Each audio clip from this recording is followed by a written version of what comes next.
the steps have been made and all the groundwork has been laid for the Owens Cross Roads City Council.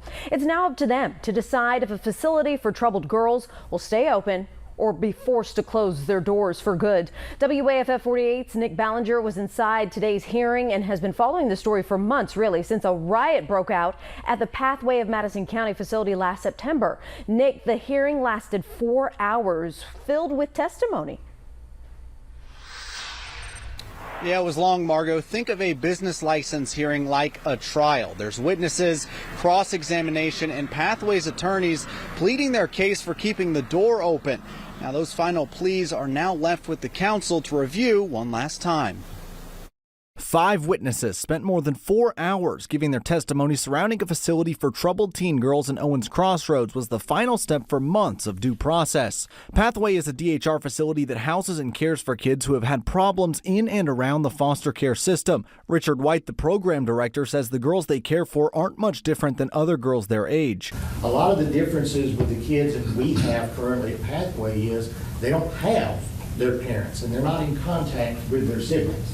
That makes it even more difficult and adds a layer of difficulty to have them deal with the trauma. Last fall, there was a riot inside the facility. Since then, it's been under heavy scrutiny from the Owens Cross Roads City Council and neighbors. City Clerk Christy Eason filed a recommendation for the facility to lose its business license after a girl escaped in January, claiming Pathway didn't comply with city ordinances and committed multiple safety violations. Pathway attorney Rick Hall disputes those claims. I want the community to know that because these children are being vilified to motivate people to oppose this facility that's trying to do good work. He argues the city had motivation to close the facility for reasons other than ordinance violations. Your ordinance doesn't say anything about taking care of the kids. Okay. But I mean, when you get complaints and you have petitions brought to you and all kinds of things like that, I mean.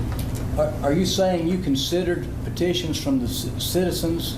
No, I'm just saying that is part of the whole process. Since the riot, Pathway fired its executive director and has vowed to do anything reasonable the council asked to keep the doors open.